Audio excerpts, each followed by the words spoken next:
আমাকে গিয়ে বলেছিল আপনাদের ডিভোর্স হয়ে গেছে। আপনি কি ডিভোর্স পেপার দেখতে চেয়েছিলেন? না, ও আমাকে কোনোদিন ডিভোর্স পেপার দেখায়নি।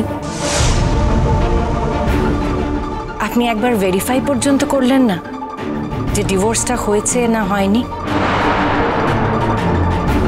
ওর যে তিনটে ছেলে মেয়ে রয়েছে সেই কথাটা তো আপনাকে বলেছিল নাকি? সেটাও আপনাকে বলেনি। আমি একখানা কথা মোটে বুঝতে পারছি না, এই কথাগুলো এখন এখানে বলে কি লাভ? তুমি তো এখন আমাদের কেউ না, তোমার সঙ্গে তো আমাদের সব সম্পর্ক ঘুচে গেছে। আমি সেইটাই আপনাকে মনে করিয়ে দিতে চাইছি মা, যে আপনাদের সঙ্গে আমার কিন্তু এখন কোনো সম্পর্ক নেই। কিন্তু আমি আমার তিনটে ছেলে মেয়ের মা ছিলাম, মা আছি এবং মা থাকবো। কিন্তু আমি যখন আপনাদের কেউ হই না, কিচ্ছু হই না, শুধু একজন অনাত্মীয়র বাড়িতে আপনি পড়ে আছেন কেন?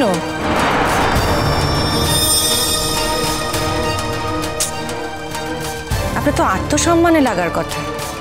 নিজের আত্মসম্মান বজায় রাখার জন্য আমার মনে হয় বাড়ি থেকে চলে যাওয়াই তো ভালো।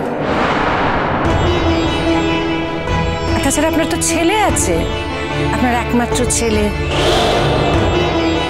এত গুণধর প্রতিভাবান একজন মানুষ, আপনার একমাত্র ছেলে, তার তো উচিত এখন আপনাকে দেখে শুনে রাখা। আপনি তার কাছে গিয়ে থাকুন, তার উপরে ভরসা করাই তো আপনার কর্তব্য মা। তুমি ঠিক কথা বলেছো বৌমা, তুই ঠিক বলেছ। আমি আমার ছেলেকে খবর পাঠিয়েছি, সে এসে যাবে। সত্যি তো। আর তাছাড়া আমাদের তো কোনো অধিকারই নেই এখানে থাকার। আমি কাল সকালেই চলে যাব বৌমা, এখানে থাকার কোনো অধিকার আমাদের নেই।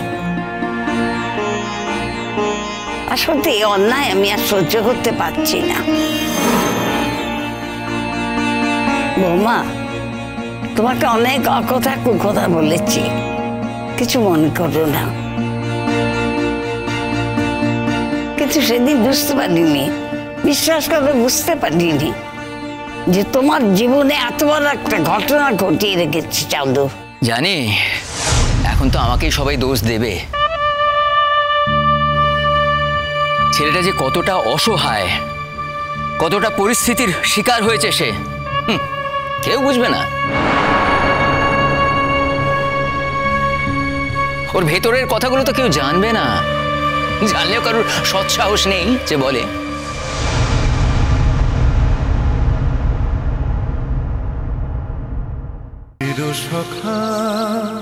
চিরসখা সোম থেকে রবি প্রতিদিন রাত ৯টায় স্টার জলসায় ও জিও হটস্টারে।